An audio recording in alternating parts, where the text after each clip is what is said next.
Dans un instant, sur Faya Télévision, Faya Sport.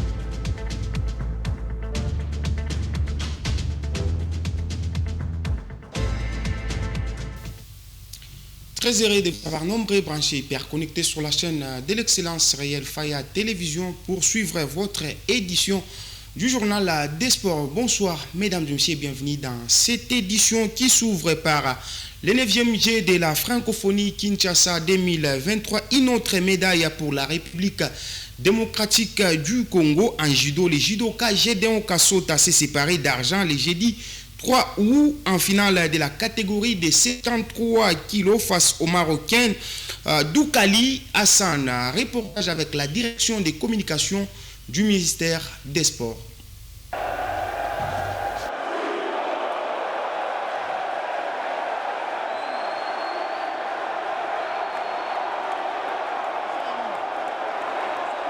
Après la médaille de bronze gagnée lors de la première sortie par Kisoka, la RDC n'est pas sortie bredouille à l'issue de la deuxième journée des épreuves de judo au 9e jeu de la francophonie. Cette fois-ci, elle glane une médaille d'argent grâce à Gédéon Kassota dans la catégorie de moins de 73 kilos. Surnommé Zibouyou Force à Lyon, le natif de la commune de Barumbu a perdu en finale devant le Marocain Doukali Hassan sur Ouazari.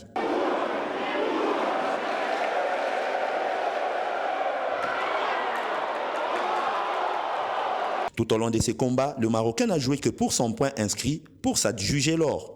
Les combats dans la victoire à défaite. Le combat qui est défaite, le deuxième maramto bonus. Merci au gouvernement, le Bassali, donc le niveau moins bien. Le niveau international, il s'habille bien. J'ai francophone 9e, j'ai Namour à la Busso, donc merci Béli, président Fatih. Son Excellence, Kaboul, moi, Kaboul, et donc, merci à tous. L'entraîneur congolais Dadi Bakowene encourage l'athlète pour les efforts fournis. On s'est préparé pour ça. Bon, dommage, sur la FC, tout ça, plus de médailles que toujours argent, mais tout s'est contenté dans haute toujours. C'était pas facile. Le niveau est trop intense. Battre le Français ou le pays, où ce soit Zibu à gagner, c'est pas facile.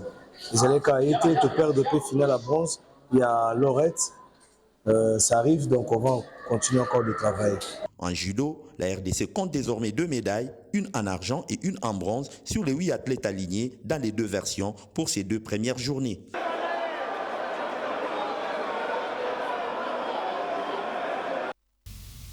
Voici comment se présente les classements des médailles actualisés pour la journée du jeudi. Le Maroc occupe la première position avec 32 médailles, dont 11 en or, 10 en argent et 11 en bronze. La Roumanie vient en deuxième position avec 22 médailles, 8 en or, 6 en argent et 8 en bronze. En troisième position, on retrouve le Cameroun avec 23 médailles, dont 8 en or, 5 en argent et 10 en bronze. Et la République démocratique du Congo vient en quatrième position avec au total de 22 médailles, dont 5 en or, 7 en argent et 10 en bronze. Le Sénégal occupe la quatrième position avec un total de 20 médailles, dont 4 en or, 4 en argent et 10 en bronze.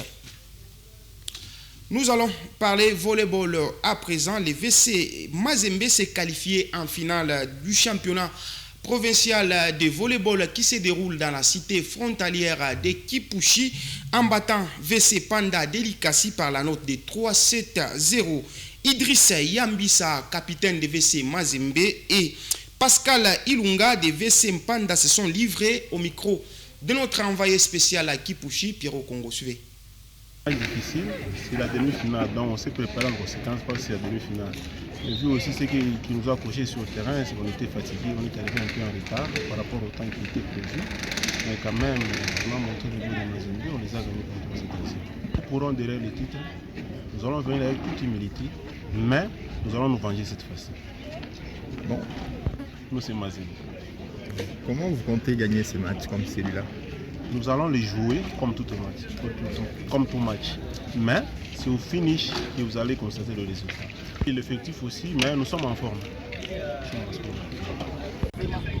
Dans les deux premières sets, nous avons vu que les joueurs étaient trop concentrés.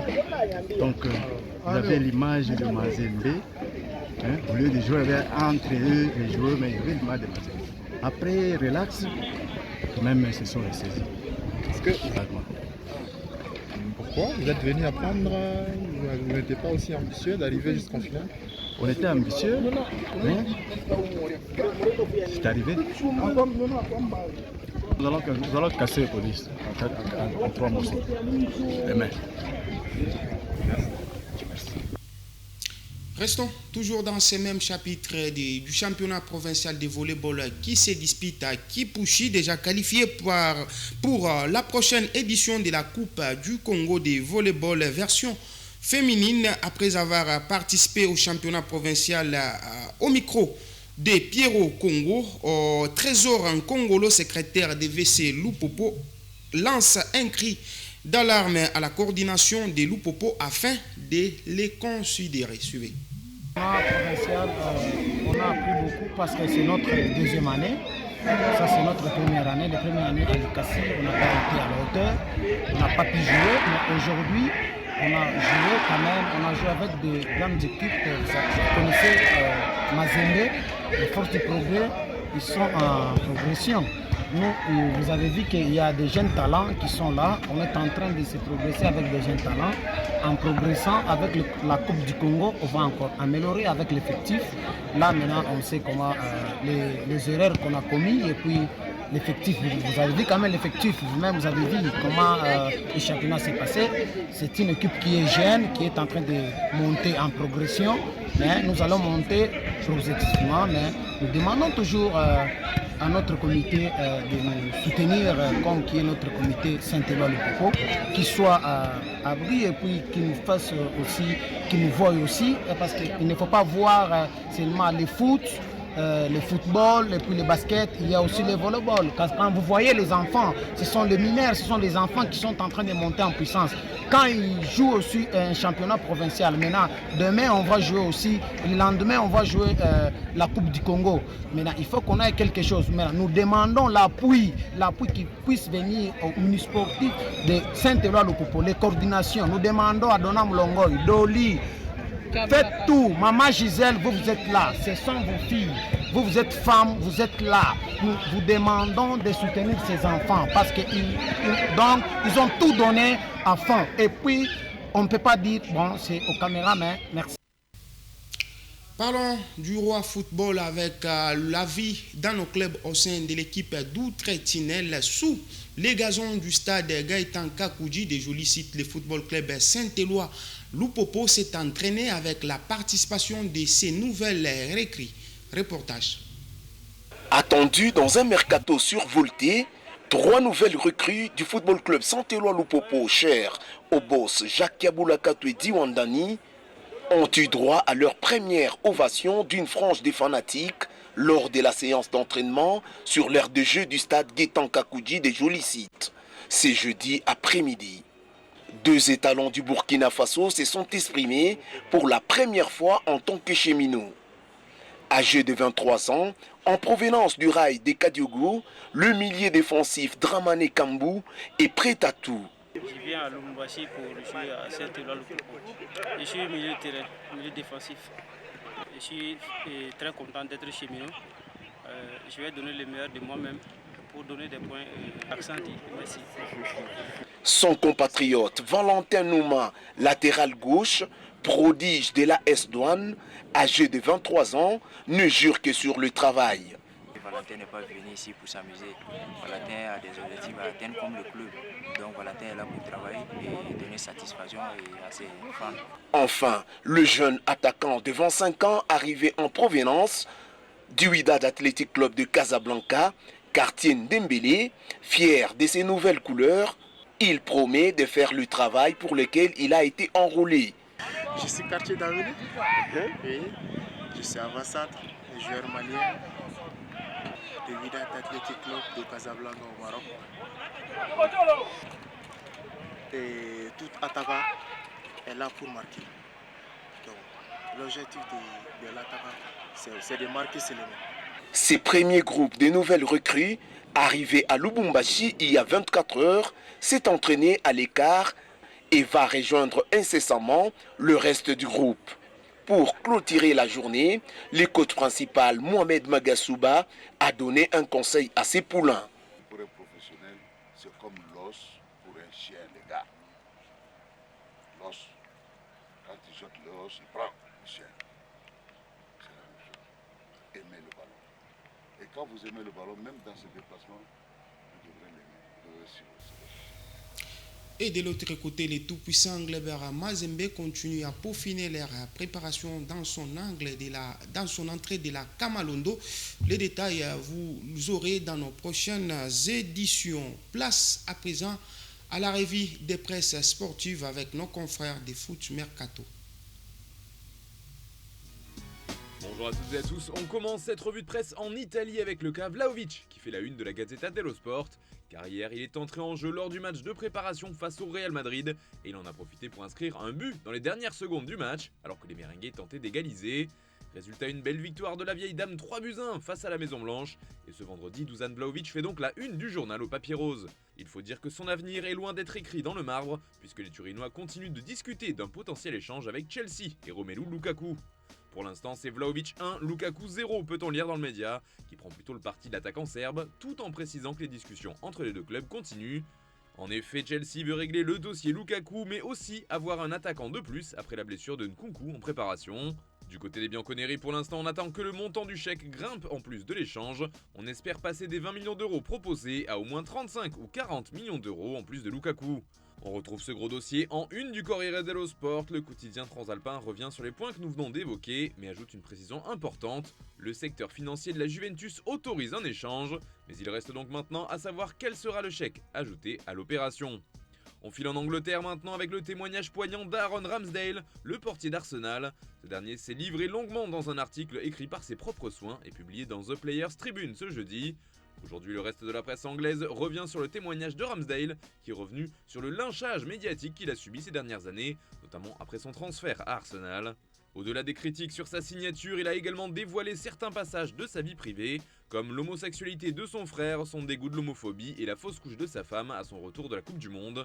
Et il a notamment expliqué s'être beaucoup confié à son coach Michael Arteta, qu'il a toujours soutenu. Et c'est ce que rapporte le Daily Mirror ce vendredi, mais également le Daily Express. Un soutien sans faille de son entraîneur qui l'a beaucoup aidé dans les moments difficiles. Allez, on reste dans la presse anglaise, mais avec du mercato maintenant du côté de Chelsea. Les Blues sont à l'arrêt sur un dossier qu'ils essayent pourtant de débloquer depuis de nombreux jours, celui de Moises Caicedo. Et bien, d'après The Sun, le club londonien va encore revenir à la charge avec une 4e offre. Les 3 premières ont été refusées par son club de Brighton. Le tabloïd explique donc que les Blues n'abandonnent pas et vont cette fois proposer plus de 90 millions de livres en échange du milieu équatorien, soit environ 105 millions d'euros. Reste à savoir ce que répondront les Seagulls qui en demandent au départ 100 millions de livres.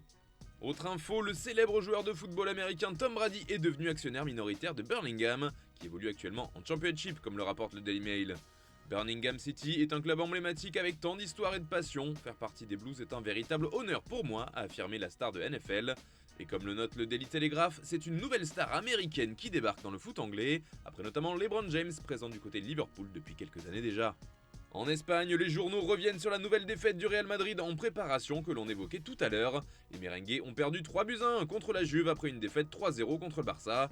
La tournée laisse des doutes, résume ainsi Marca ce vendredi. Le journal retient notamment la fragilité défensive qui se dégage de cette équipe avec 8 buts encaissés en 4 matchs. Ce mauvais résultat fait aussi les gros titres chez As, il reste encore des devoirs à faire avant le retour à l'école, s'amuse le canard. Bref, en tout cas, les Merengues n'ont pas vraiment fait le plein de confiance lors de cette tournée. On reste dans la presse ibérique mais côté Catalogne cette fois.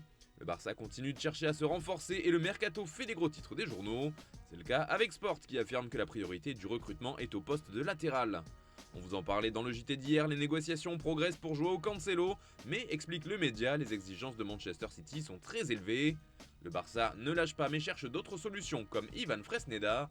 Il devient de plus en plus une alternative sérieuse pour le Barça, alors qu'en couverture de Mundo Deportivo, c'est l'opération Bernardo Silva qui fait réagir. C'est la priorité absolue du Barça, affirme le quotidien. Et pour l'instant, les Blaugrana cherchent encore la formule qui pourra convaincre City, qui ne veut pas encore voir un de ses meilleurs joueurs partir cet été. Et on termine ce tour de la presse en France avec l'équipe qui fait sa une sur le PSG. Paris accélère, placarde le journal, qui précise que le club francilien devrait officialiser l'arrivée d'Ousmane Dembélé aujourd'hui et espère la signature de Gonzalo Ramos. Mais sur ce deuxième point, c'est encore loin d'être fait puisqu'il reste encore beaucoup de détails à régler. Et selon Ojogo, la solution pourrait bien être un prêt payant avec option d'achat obligatoire. En tout cas, c'est une possibilité qu'explore actuellement le Paris Saint-Germain. Cela serait une façon de contourner le fair play financier de la part du PSG, qui a déjà dépensé 160 millions d'euros, sans compter les 50 millions à venir pour Ousmane Dembélé. Et puis, toujours concernant le Paris Saint-Germain, selon Marca, Luis Enrique penserait déjà à quitter son club. Bon, ce n'est pas une blague, selon le quotidien espagnol, tous les soucis internes trottent dans la tête du nouvel entraîneur parisien, dont le terrible cas Mbappé, et il penserait déjà à quitter le navire. Une information depuis démentie par le PSG qui est directement sorti du silence. Ce vendredi matin, c'est Sport qui s'en mêle. Le quotidien pro-barcelonais précise que Luis Enrique serait énervé contre Nasser El Khelaifi, mais qu'il ne voudrait pas pour autant quitter Paris. En gros, le coach serait très agacé par la décision de son président d'avoir écarté Mbappé de la tournée au Japon. Il voulait régler ce conflit différemment, en accord avec Luis Campos, mais on ne lui a pas laissé le choix, ce qu'il n'aurait pas vraiment apprécié. D'ailleurs, une réunion entre Nasser et Campos serait prévue pour lundi, et le problème devrait bientôt être réglé. Voilà, c'est tout pour cette revue de presse. Bonne journée à tous, merci de votre fidélité. On se retrouve tout à l'heure en... C'est par ici que s'achève ce journal. Mesdames et messieurs, merci de nous avoir suivis. Restez branchés sur la chaîne de l'excellence réelle Faya Télévision pour la poursuite normale de nos programmes. Demain sera meilleur. Allons-y seulement.